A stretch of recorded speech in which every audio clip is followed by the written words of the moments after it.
People के पेड़ के नीचे हम लक्ष्मी जी के साथ शनिवार के दिन आपसे मिलने के लिए आए हैं। शनिवार के दिन जो पीपल के वृक्ष के नीचे दिया लगाएगा उसके घर में कभी संपदा की कमी नहीं होगी। अरे दिन पीपल के वृक्ष के नीचे हमारा निवास होगा। आज भी नियम है, जिसको शनि लग जाता है एक काजल की डिब्बी ले लो और काजल की डिब्बी को 21 बार उतार कर उसको एकांत में जाकर जंगल आदि में एकांत में किसी पेड़ के नीचे इतना सा खड्डा खोद कर उसमें काजल की डिब्बी को डाल दो और मिट्टी से पूर दो, उस व्यक्ति का शनि समाप्त हो जाता है। काशी विश्वनाथ का नाम लेकर काजल की डिब्बी को 21 बार उतार कर अगर काशी विश्वनाथ का नाम लेकर शनि वाले व्यक्ति को अगर पेड़ के नीचे दबा दे, शनि समाप्त। लोग कहते हैं शनि चढ़ गया, 7.5 लग गई, ढैया लग गई, राहु लग गया, केतु लग गया, बृहस्पति लग गया, मंगल लग गया। शिव महापुराण की कथा कहती है कोई भी ग्रह लग जाए, घर में से 1 लोटा जल भरो, शिव जी पर जल चढ़ाना प्रारंभ करो, सारे ग्रह अनुकूल हो जाएंगे। तुम्हारा कोई भी ग्रह प्रतिकूल नहीं हो सकता, कोई ग्रह तुम्हें तकलीफ नहीं दे सकता, सब तुम्हारे अनुकूल हो। पीपल की जड़ में इत्र का जल, भगवान पीपल देव पिपलेश्वर महादेव का स्मरण कर कर पीपल की जड़ में अगर जल चढ़ा रहे हैं और मान लो शरीर में कोई कष्ट हो गया है, शरीर में कोई रोग हो गया है, कोई मालूम पड़े ये हाथ 4 दिन से दुख रहा है या 4 दिन से ये नस दब गई है या ये कमर दब रही है, तो आप 2-4 दिन कर देखो। कलश के अंदर जल, जल में इत्र का थोड़ा सा भाग, पीपल की जड़ के नीचे आप उसका सिंचन करिए पिपलेश्वर महादेव के नाम से।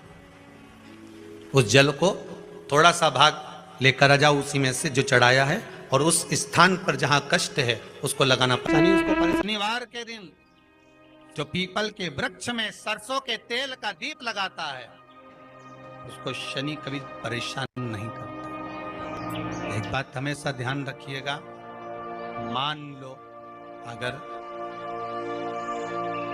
कोई भारी रोग ऐसा शनि महाराज के कारण हो गया हो, अच्छे काम करते करते उल्टे हो रहे हैं, होते हैं किसी किसी के साथ में, विपरीत परिस्थितियां आ जाती है, अच्छा करने जाओ बुरा हो जाता है, अच्छा कर्म करने जाओ बुरा हो जाता है। तो पीपल के वृक्ष की जो छाल होती है, छाल देखिए, पीपल के वृक्ष में जो छाल लगी होती है उस छाल को घिसकर चंदन बनाकर भगवान शंकर का स्नान कराकर, अभिषेक कराकर, पूजन कराकर, पूजन कराने के बाद हमें पिपलेश्वर महादेव का नाम लेकर, कौन से महादेव? पिपलेश्वर महादेव का नाम लेकर वो जो घिसी हुई छाल होती है उस छाल का तिलक भगवान शंकर को लगा लो और उसी का थोड़ा सा भाग अपने कंठ पर, मस्तक पर लगाना प्रारंभ कर दो। धीरे धीरे जो विपरीत दशा है वो सुधरना प्रारंभ हो जाती है। पर नाम याद रखना, पिपलेश्वर, जम के बोलिए, पिपलेश्वर महादेव। बेलपत्री की मध्य पत्ती पर, बेलपत्री की बीच की पत्ती पर लगाया हुआ चंदन और पत्ती के 3 पत्तियों का जहां पर मिलन हुआ है उस जगह पर लगाया हुआ शहद शिव को जब चढ़ाया जाता है तो वो भाग्य की बेकार रेखा को भी बदल देता है, वो साधारण नहीं है। पिपलेश्वर महादेव का नाम लेकर तो ऐसा लगे कि ये शरीर का रोग तो समाप्त हो ही नहीं रहा, एक ना एक रोग चल ही रहा, ये रोग समाप्त होने का नाम ही नहीं ले रहा, समाप्त ही नहीं हो रहा, ये तो समाप्ति की ओर जा ही नहीं रहा। फिर पिपलेश्वर महादेव का नाम लेकर, पिपलेश्वर महादेव का नाम लेकर कुछ भी मीठा जो बना सकते हो, हलवा बना सकते हो हलवा, सीरा बना सकते हो सीरा, खीर बना सकते हो खीर, चूरमा बना सकते हो तो चूरमा, लड्डू बना सकते हो तो लड्डू, जो तुम घर में मीठा बना सकते हो उसका केवल 7 ग्रास का अन्न, कितने ग्रास?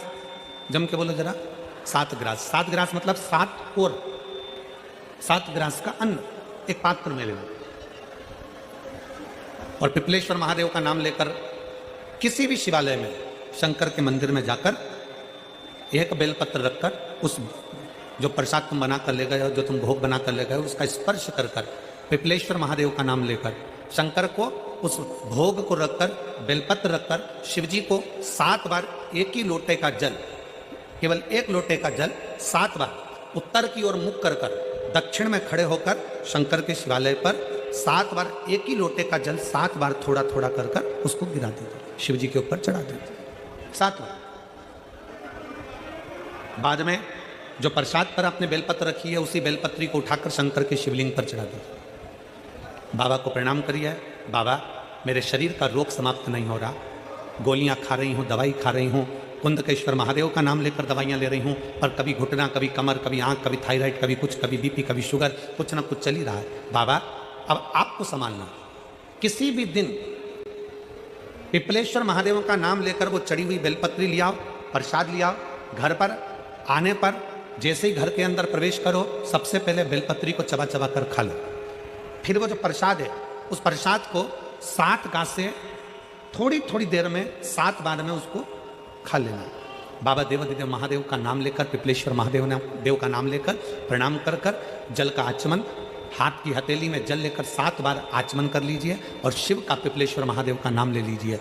धीरे धीरे 15 दिन लगेंगे और 15 दिन में बीमारियां अपने आप कम होना प्रारंभ हो जाएगी और बाबा आपका हाथ पकड़कर आगे बढ़ाएंगे। कि बीमारी खत्म ही नहीं हो रही, कभी पाँव में दर्द आ गया, कभी कमर में दर्द आ गया, कभी पीठ में दर्द आ गया, कभी सिर में दर्द आ गया, कभी आँखों में तकलीफ हो गई, कभी दमा चलने लगा, सांस चलने लगी, कभी डॉक्टर को दिखाया तो थायराइड हो गया, कभी मालूम पड़ा कि मेरा कोई ब्लड कम हो गया, कोई प्लेटलेट कम हो गई, कोई कुछ हो गया, कोई कुछ हो गया। डॉक्टर को दिखाओ, डॉक्टर जो दवाई दे कुंदकेश्वर महादेव के नाम से उसको खाओ, के नाम से उसको खाओ। जिस दिन दिल से हारो ना, थोड़ी तकलीफ़ों में अगर घिर जाओ, तकलीफ़ें आ जाएं, कष्ट आ जाए, तकलीफ़ें जिस दिन तुम्हारे भीतर बहुत ज़्यादा मात्रा में आ जाए, उस दिन 3 बेलपत्र, एक बेलपत्र में पीला चंदन, बीच वाली पत्ती। जिस दिन तुम्हें लगे कि मैं बहुत दुखी चल रही हूँ और मेरा काम हो ही नहीं रहा, बहुत तकलीफ़ की ज़िंदगी चल रही है, कोई हाथ पकड़ने वाला नहीं है, कोई संभालने वाला नहीं है और बहुत तकलीफ हो रही है, बहुत तकलीफ। उस समय पर एक बेलपत्री के बीच वाली पत्ती पर पीला चंदन, दूसरी पत्ती पर लाल चंदन और तीसरी पत्ती पर 11 चावल गीले, पानी में उसको थोड़ा सा भिगो लें या धो लें, 11 चावल गीले शिव जी की उस पत्ती पर रखिए। सबसे पहला पीला चंदन का बेलपत्र, दूसरे नंबर पर लाल चंदन का बेलपत्र, तीसरे नंबर पर जो 11 चावल आपने धोकर रखे हैं वो हाथ की हथेली में रखना है और हाथ की हथेली में रखकर अपनी कामना कर कर भगवान शंकर से विनय कर कर पंचाक्षर मंत्र नमः शिवाय या षडाक्षर मंत्र ओम नमः शिवाय या श्री शिवाय नमस्तुभ्यम बोलकर उस बेलपत्र पर सीधे हाथ में रखकर उल्टे हाथ का स्पर्श कर कर बाबा से अपने मन के भाव कहकर शंकर के शिवलिंग पर उसे समर्पित कर दीजिए। एक ही लोटा जल, जहां से जल बहता है अशोक सुंदरी वाली जगह, एक ही लोटा जल, जहां से जल बहता है उस जल बहने वाली जगह पर 3 बार उस जल को अपनी कामना कर कर श्री शिवाय नमस्तुभ्यम या पंचाक्षर मंत्र या षडाक्षर मंत्र बोलकर 3 बार उस स्थान पर गिरा दीजिए। गिराने के बाद में बाबा से विनय कर कर अक्षत वाली जो बेलपत्र है, एक बेलपत्र और एक अक्षत उसमें से अपने लिए लेकर आ जाओ। उसको 2 महीना 3 महीना अपने घर में रखिए। जितना भी दुख है धीरे धीरे बाबा समाप्त कर कर खुशियां घर में लेकर आता ही तो होगा। खुशियां घर में आएगी जरूर। जब घर से निकलो तो काम जरूर कर कर निकलो। पहला,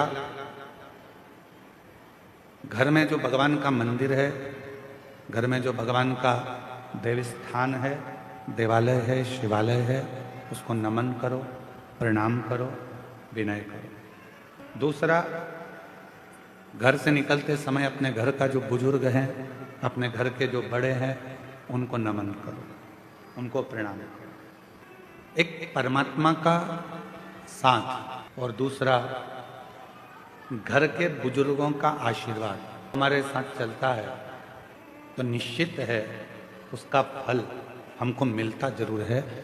कहीं विघ्न में हम पड़ रहे हों, विघ्न में हम गिर गए हों, पड़ गए हों,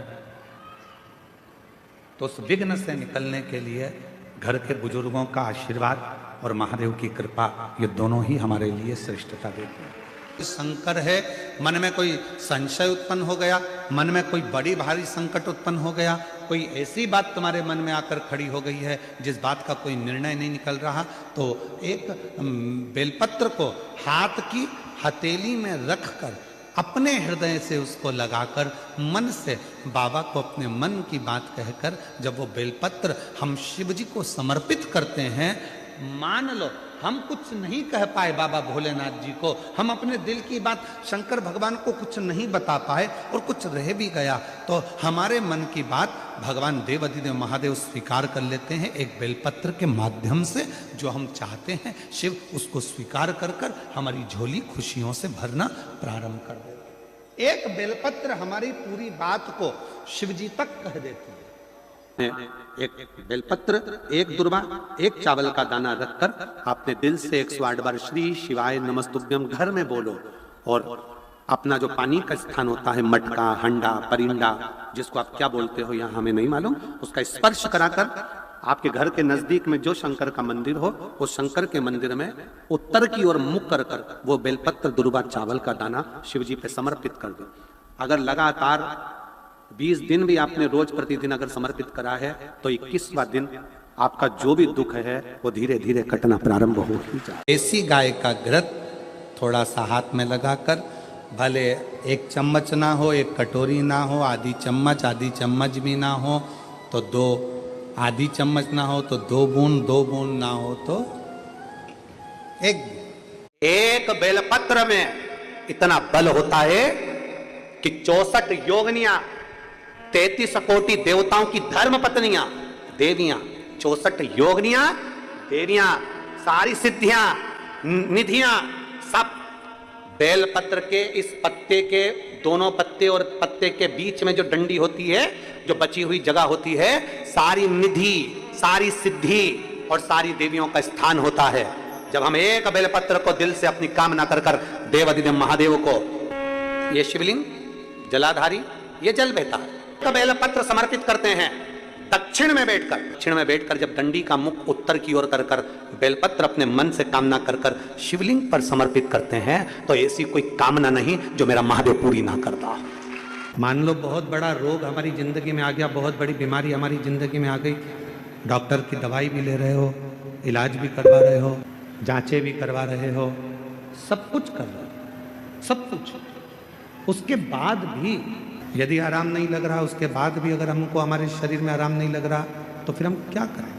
तब 2 लोटा जल लीजिए, 5 बेलपत्री शिव जी पर चढ़ा दीजिए और जल की धार दोनों हाथों से धीरे धीरे कुंदकेश्वर महादेव का नाम लेकर जल की धार चढ़ाना प्रारंभ करें।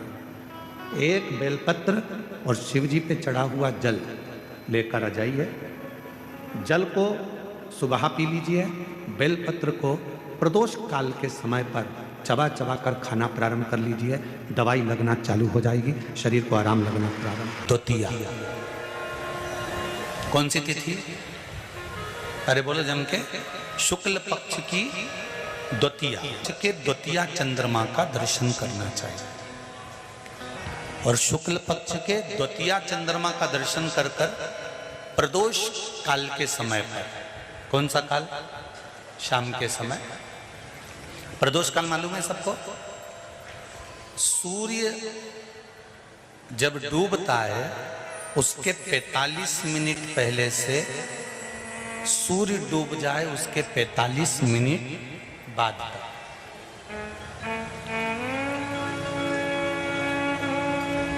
कितने मिनट पहले?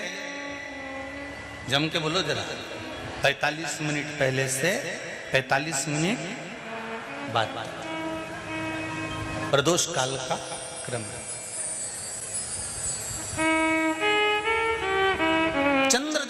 दर्शन कर कर कच्चे दूध का छींटा, सफेद पुष्प चंद्र को समर्पित करो, सफेद चंदन का छींटा चंद्रदेव को दीजिए।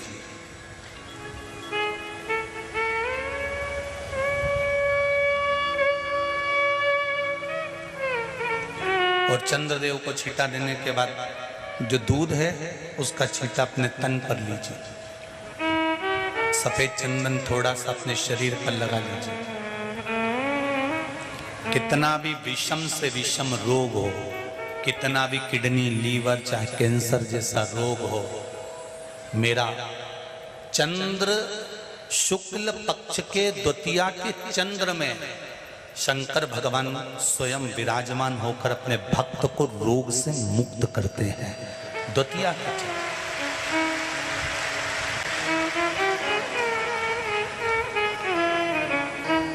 जम के बोलो कौन सी तिथि है? शुक्ल पक्ष के द्वितीया तिथि का चंद्र का दर्शन व्यक्ति को जीवन का सुख देता है। जिसके आंखों में तकलीफ हो, श्रवण शक्ति में तकलीफ हो, बोलने में, मुख में तकलीफ उत्पन्न होती हो, भारी से भारी रोग, हम पहले भी कथा में कहे, आज फिर कहते हैं, जिसकी लीवर, किडनी, जिसकी काया बेकार हो रही हो, चमड़ी सफेद पड़ रही हो, काले काले छट्टे पड़ रहे हो, सोराइसिस जैसी बीमारी हो गई हो, कैंसर जैसा रोग हो गया हो, बड़े से बड़ा रोग, अगर किडनी, लीवर कितना भी बेकार से बेकार हो गया, डैमेज से डैमेज हो गया, उसको शुक्ल पक्ष के द्वितीया चंद्रमा का दर्शन करना चाहिए। दूज, जो शुक्ल पक्ष की दूज आती है ना, द्वितीया, शंकर भगवान के फोटो का दर्शन करा है आप लोगों ने? बोलो तो जम के करा है ना सबने? शंकर भगवान के चित्र का दर्शन करिए, शंकर भगवान के फोटो का दर्शन करिए, शंकर भगवान की मूर्ति का दर्शन करिए। शंकर भगवान के मस्तक पर जो चंद्रमा रखा हुआ देखते हैं आप लोग, शिव जी के मस्तक पर जो चंद्र देखते हैं, वो चंद्र कौन सी तिथि का रखा था शंकर भगवान? कभी कभी अगर आपकी समाज में प्रश्न मंच होता है ना, तो उसमें प्रश्न पूछना चाहिए कि शंकर भगवान के मस्तक पर जो चंद्रमा रखा है वो कौन सी तिथि का रखा है? एकम, दूसरी, चतुर्थी, पंचमी, छठ, सप्तमी, अष्टमी, नवमी, दसवीं, 11, 12 पूछ लेना चाहिए कि कौन सी तिथि का चंद्रमा भगवान शंकर के मस्तक पर रखा है। तो हमारा शास्त्र कहता है, स्कंद पुराण कहती है, पद्म पुराण कहती है, अग्नि पुराण कहती है, लिंग पुराण कहती है, नर्मदा पुराण कहती है, नारद पुराण कहती है, और कूर्म पुराण और विष्णु पुराण वर्णन करती है कि शिवजी के मस्तक पर जो चंद्र रखा है वो शुक्ल पक्ष की द्वितीया का रखा है।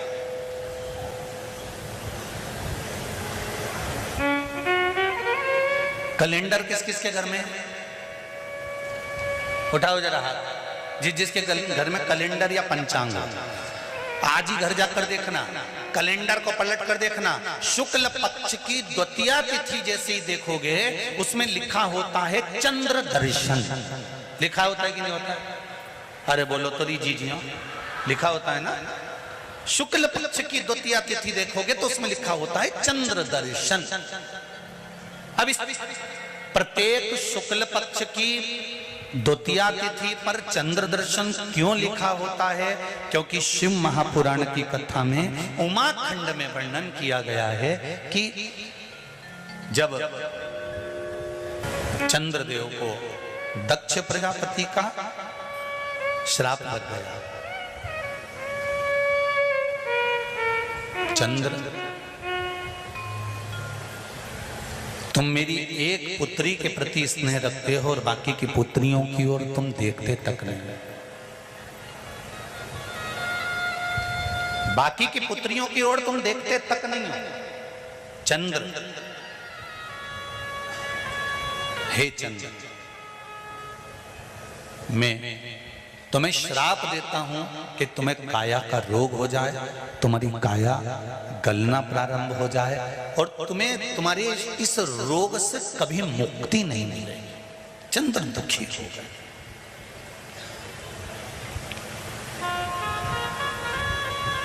ऐसा नहीं है कि चंद्रदेव कहीं गए नहीं, चंद्रदेव सब जगह गए। भगवान विष्णु के पास भी गए, भगवान ब्रह्मा जी के पास भी गए, इंद्रदेव के पास भी गए। सब जगह घूमने के बाद भी चंद्रदेव को जब सुख का भान नहीं हुआ, तब देवऋषि नारद के पास पहुंचे।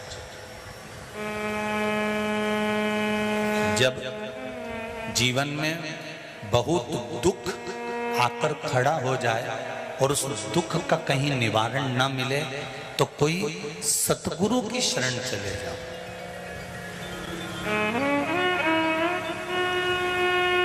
और सतगुरु भी वो होना चाहिए जिसको अपनी पूजन से मतलब नहीं, उसको परमात्मा की पूजन से मतलब होना चाहिए। सत्य मार्ग की ओर प्रशस्त कर। देवऋषि नारद के पास गए और नारद जी से जाकर कहा, मेरी काया गल रही है, मेरी काया में रोग हो गया है, मेरी काया टपक रही है, कुछ कृपा कर दो।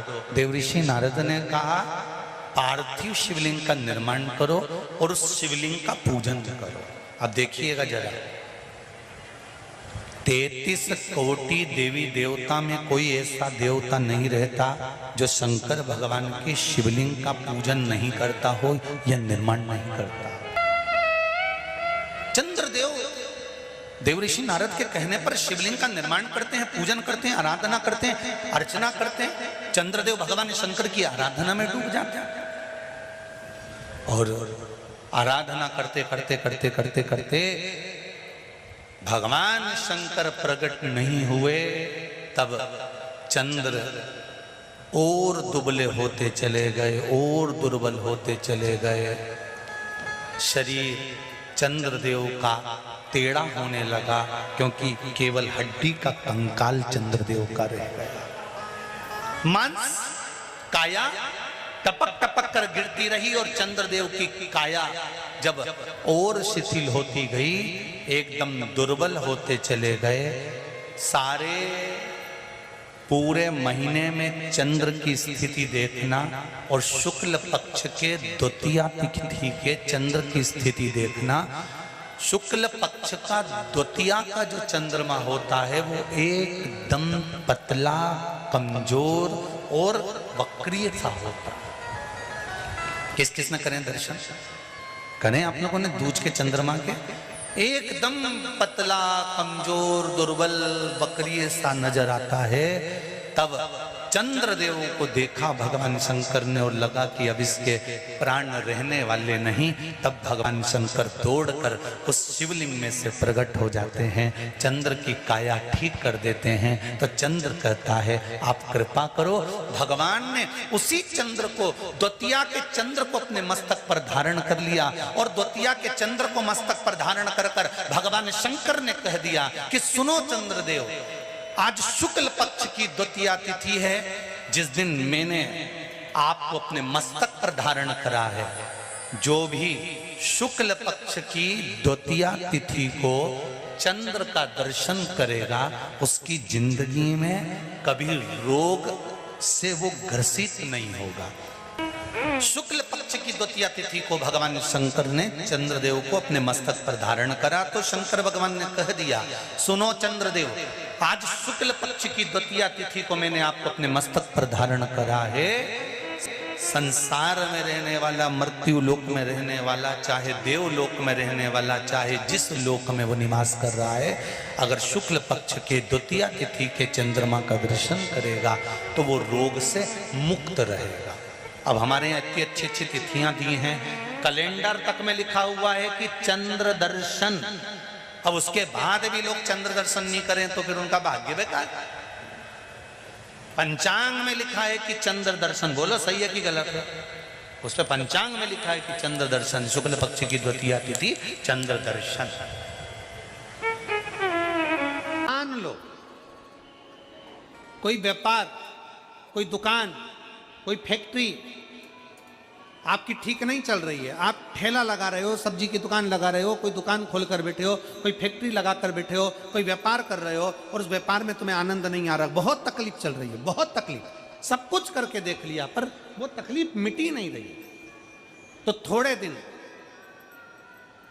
थोड़े समय किसी भी शंकर के मंदिर में बटकेश्वर महादेव के नाम से एक बेलपत्र चढ़ाने का तरीका जरा समझ लेंगे। आप अगर जिस दिशा में खड़े हो, अगर आप शंकर के शिवलिंग के इधर हो तो बेलपत्री का डंडी का मुख आपकी ओर होना चाहिए। आप इधर हो तो डंडी का मुख उधर हो, आप उधर हो तो डंडी का मुख उधर हो, आप इधर हैं तो डंडी का मुख इधर हो। बटकेश्वर महादेव के नाम से शंकर जी के मंदिर में एक बेलपत्री पर डंडी का मुख अपनी ओर होना चाहिए। जो डंडी है इसका मुख अपनी ओर। बटकेश्वर महादेव के नाम से एक बेलपत्र शंकर भगवान को समर्पित करो बटकेश्वर महादेव के नाम से। और बेलपत्र चढ़ाने के बाद में जो तुम्हारे कलश में जो जल है, लोटे में जो जल है, वो 7 बार, लोटे का जल 7 बार, 7 बार से मतलब है अलग से लोटा भरना नहीं है, 7 बार उसी लोटे का जल जब बेलपत्र डंडी समेत समर्पित कर दें, 7 बार उस लोटे के जल को 7 बार बटकेश्वर महादेव का नाम लेकर अपनी मन की कामना कर कर बाबा से विनती करते हुए कि बाबा मेरी ये छोटी सी अर्ज स्वीकार करते, 7 बार उस जल को चढ़ाओ। लगातार कम से कम आप 15 से 20 दिन तक लगातार बटकेश्वर महादेव के नाम से चढ़ाओगे। ऐसी कोई दुकान और फैक्ट्री नहीं तो चले नहीं और आगे बढ़े नहीं और काम सुलझे। बटकेश्वर महादेव, भगवान शंकर का ये नाम, भगवान शिव का ये स्तुति, भगवान शंकर का ये नाम बटकेश्वर महादेव।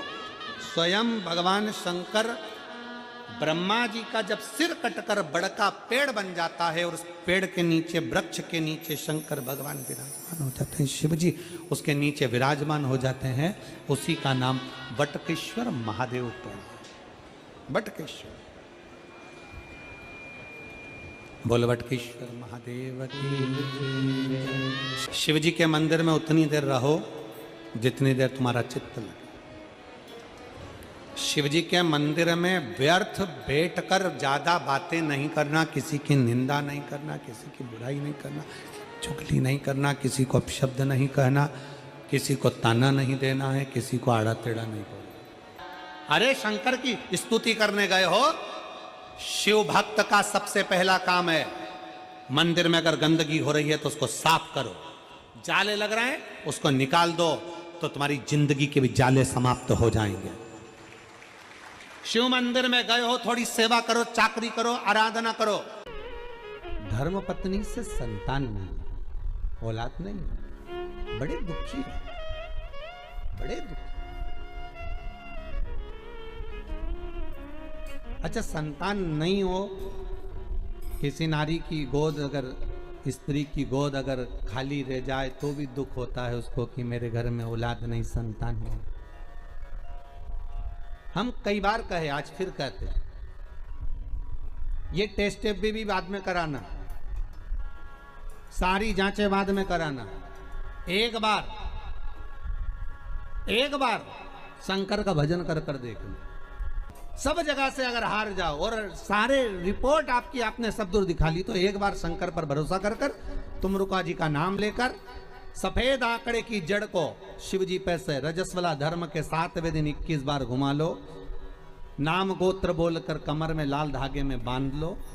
पीपल के पत्ते शिव जी को चढ़ाओ, उठा कर लाओ। उस एक पत्ते को रात्रि को गाय के दूध में उकालो और उस दूध को दोनों पति पत्नी पियो।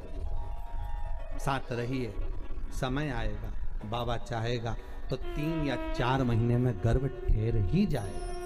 सारे डॉक्टर को दिखा लिया अपनी जगह, टेस्ट भी करवा लिया अपनी जगह, पर एक बार प्रयोग, और वो विश्वास रखकर करना पड़ेगा। शंकर पर जो भी कार्य कर रहे हो आप, जो उपाय कर रहे हो आप, शिव का स्मरण कर, भगवान पर अगर विश्वास रखोगे, भरोसो दृढ़ इन चरणन कहो, श्री वल्लभ नक चंद्र छटा बिन सब जगमा ही अंधेरो। अगर भरोसा है तो शंकर है, और भरोसा नहीं तो शिव कहां से।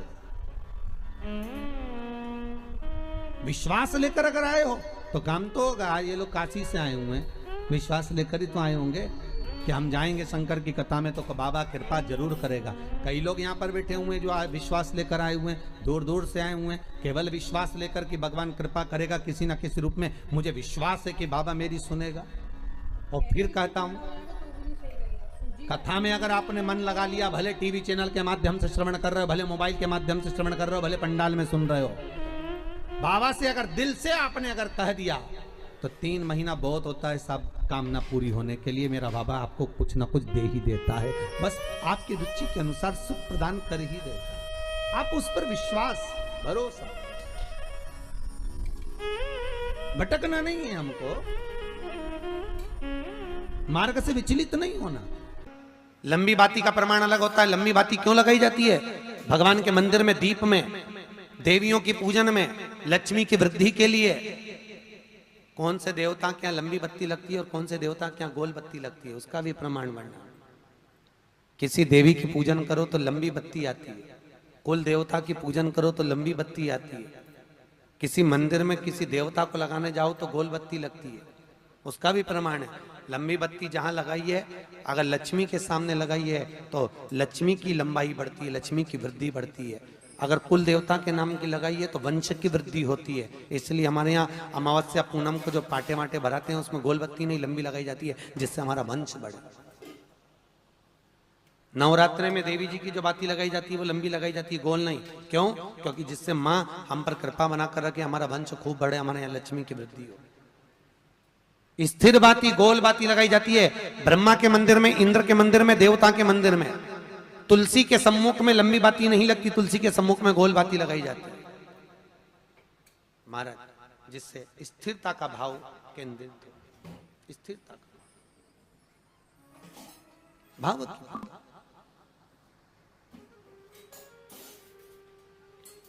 पीपल के वृक्ष के नीचे कभी लंबी बाती नहीं लगती, बड़ के पेड़ के नीचे कभी लंबी बाती नहीं लगती, आंवले के पेड़ के नीचे कभी गोल बाती नहीं लगती। आंवले के वृक्ष के नीचे लंबी बाती लगना चाहिए। धन की वृद्धि, सुख समृद्धि। तुलसी के पौधे के नीचे लंबी नहीं लगती, गोल बाती लगती।